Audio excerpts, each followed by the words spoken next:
Great. Well, welcome. It is November 10th. This is MASSCreative's monthly policy and advocacy webinar. And here's our plan for today. Here's what we're going to be talking about. There's some updates on federal funding to arts and the humanities. We're going to talk a little bit about Tuesday's elections, talk about, give you an update on the creative sector agenda. And then, the fiscal year 25 state budget is already upon us. So we'll talk about that. So here we go. So earlier this week, last week, excuse me, you should have received a message from MASSCreative that we were sharing on behalf of Americans for the Arts. The House was voting on their fiscal year 24 interior appropriations, and within the interior appropriations is the budget for the National Endowment for the Arts and the National Endowment for the Humanities. And two amendments had been filed to eliminate both agencies and to completely defund them.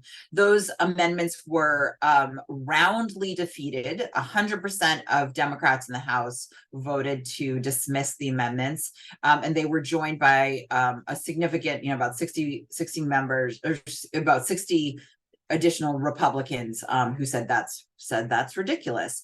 So the next step is it'll go back to the Senate, and they are going to reconcile the differences. The House has recommended 186 million for both agencies, while the Senate has recommended 207. Obviously, we're all going to advocate for the higher number, and we will continue to share out calls to action or advocacy actions that you can take around that conversation and reconciliation in the Senate side. So we had some elections on Tuesday. I hope you all, if you were able to, voted. Excuse me. These are, so this is technically considered an off year for elections in Massachusetts. So the focus is not on the legislature or statewide elected positions like governor or state auditor or treasurer, but instead they're really focused on municipal elections and local elections, with one exception. So Representative Peter Durant won a Senate race. That was a special election because Senator Ann Goby had stepped down to become Director of Rural Affairs for the Healy administration. So Representative Peter Durant will now be Senator Peter Durant. And this is particularly notable because former Senator Ann Goby had been held that seat for a while, and for quite a while that Senate seat had been held by a Democrat. So it is now flipped over to a Republican, which increases the number of Republicans in the Senate to, what's the total number now, Kelsey, in the Senate of Republicans? I believe it's now 4. Right, so there's 4 Republicans in the Senate now. On the municipal end, there were a lot of really interesting races, and we have tried to compile a number of different news sources that share out some of that election result information. Unfortunately, right now we can't find like one complete results coverage, but so if there's a race that we have missed in our coverage, please feel free to share that, and we'll share that out when we share out this whole advocacy update. But really interesting, there are some new mayors across Massachusetts, and particularly in some communities that have really vibrant and strong arts and cultural communities. So we'll talk a little bit about what that means, but there were also, city councilor races and town councils, as well as school committee races also happened on Tuesday. So what does this mean? Well, as always, we want you to take action. So newly elected officials, as well as incumbents who were reelected, this is a great moment for us to connect or reconnect. So first of all, make sure that you get to know your elected officials. And one of the easiest ways that you can do that is by signing up for their email updates or their mailing list. I don't know a single elected official who doesn't send some sort of consistent new email update, a newsletter, or just review of what they've been working on. So having that information is always really helpful.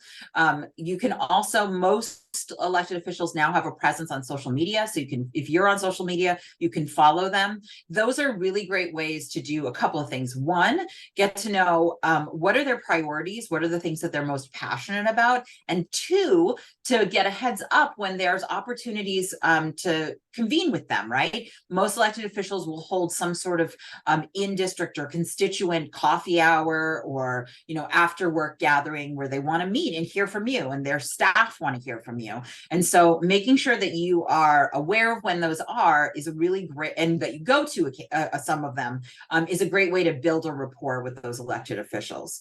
Reach out and introduce yourself. I think we always forget that piece, is that if you're an individual artist or creative worker, if you work for an arts organization, make sure that the elected official knows that you're part of their district and that you are part of the creative community, right?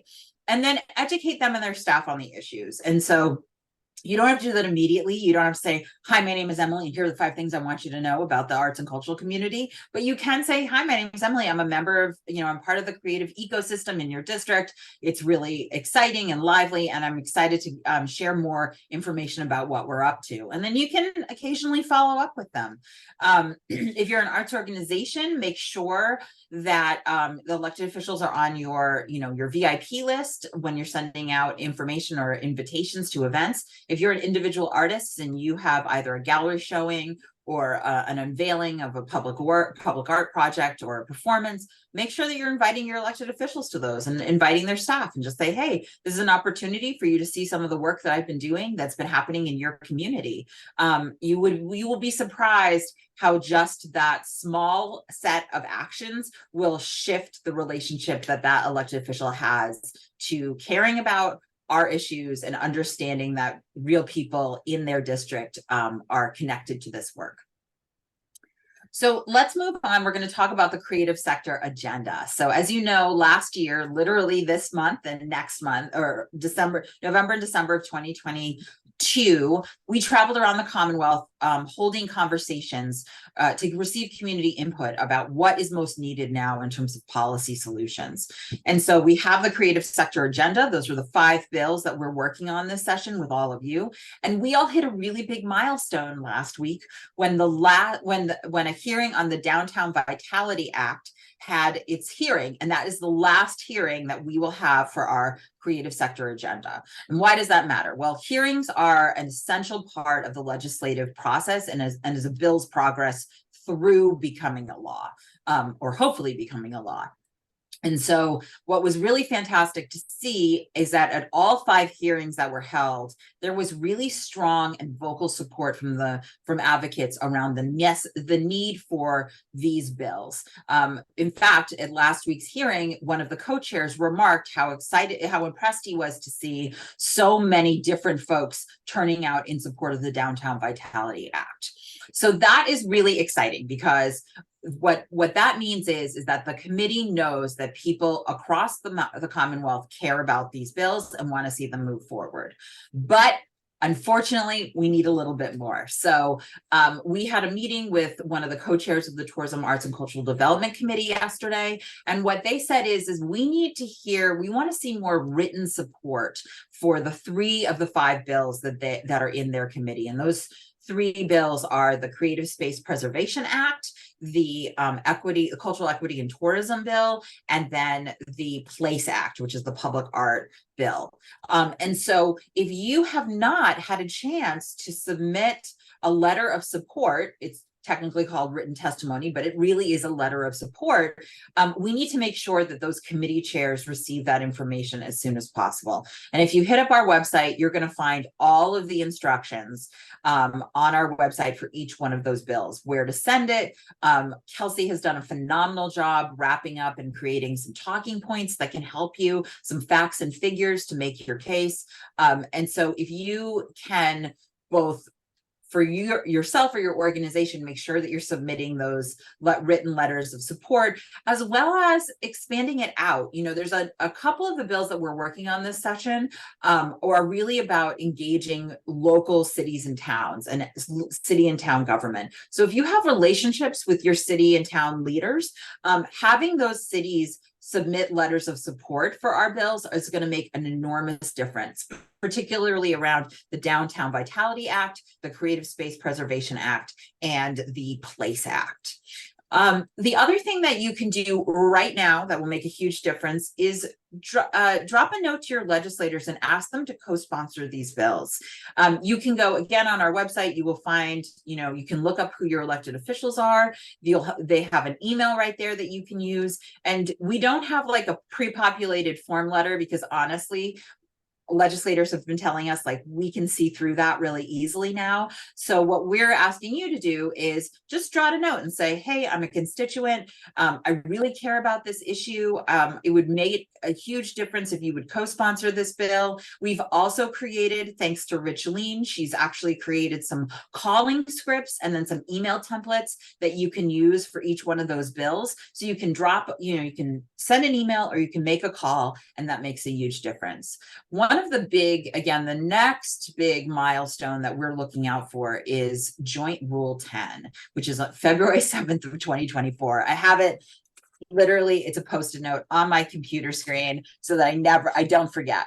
But that's the deadline for all legislation to be reported out of committee. And committees have basically three choices when they're deciding what to do with a bill. They can report it out favorably. That's what we want. They can send it to study, which is their very nice way of saying the bill is not going to move forward, or they can report it out negatively. And almost never does a bill get reported out negatively. It almost always is sent to study. But if it's reported out negatively or it's sent to study, it's basically saying this bill isn't going to move forward this session. So we want to make sure that all of our bills move out of committee with a favorable report as soon as possible, but certainly before February 7th of 2024. So it really matters that we continue to make sure that we are vocal in our support for the creative sector agenda if we want to see those bills continue to have a life. So I'm going to move on to the state budget now. As many of you know, or are practiced advocates, the state budget process really starts in January and it moves through the end of July. It starts with the governor's budget, which is I believe it is required by the third, Kelsey's at the third Wednesday or third Thursday of January. It's one of those two. Yeah, I'm not sure. But it is at the end of January when it's not a governor's first budget.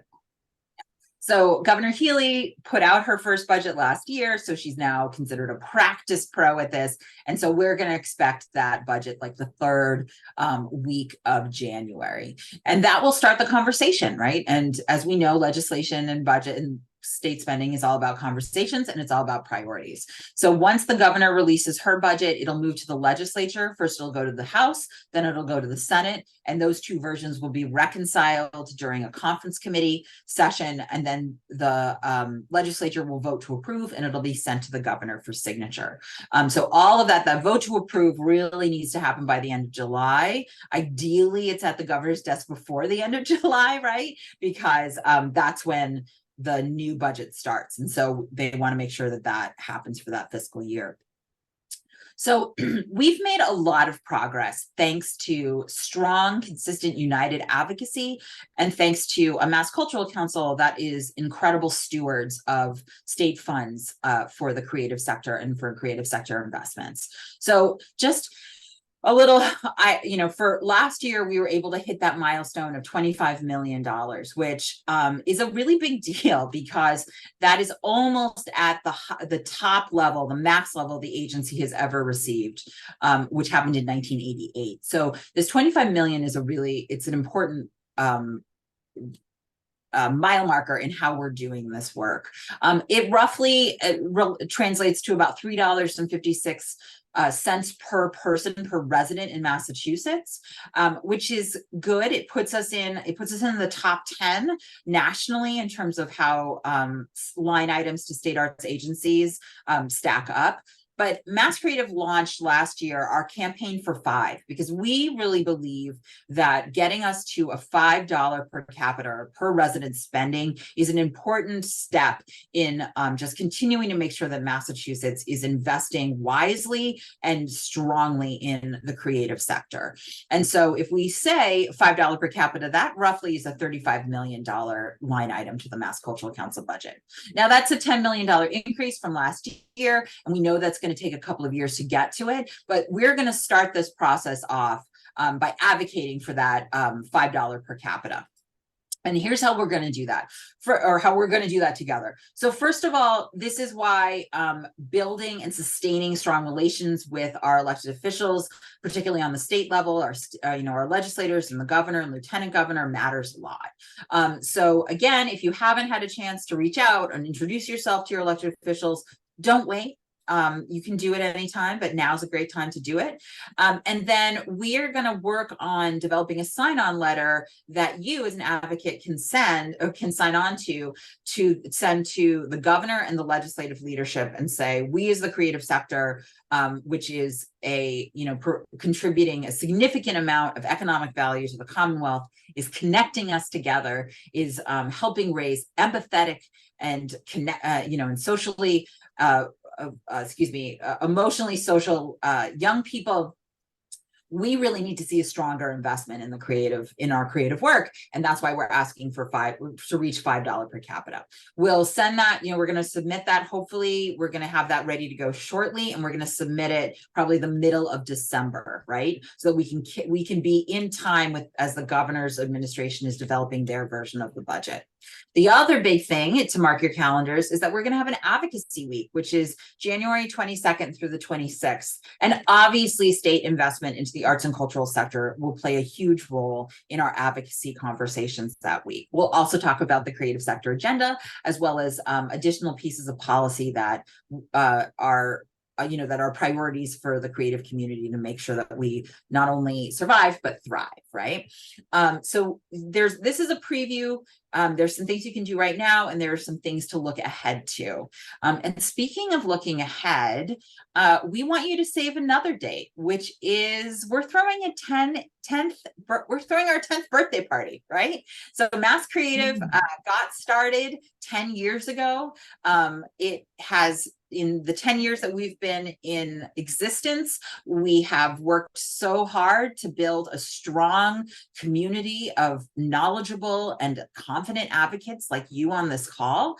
And we want to just take a moment to celebrate the community and the work we've built together. So it'll be December 6th. We're going to, from 6 to 8 p.m., we are going to go back to the Hanover. And for those of you who are longtime advocates, you'll know that in 2014, when we held our very first gubernatorial candidate forum as part of our Create the Vote work, it was hosted by the Hanover Theater. And we thought, what better place to go to celebrate 10 years of work together, but the Hanover Theater. So we are gonna, we'll have an event link and a registration link available shortly, but we hope you'll come and be part of acknowledging 10 years of community organizing and political advocacy. So I'm gonna stop sharing and see if folks have questions.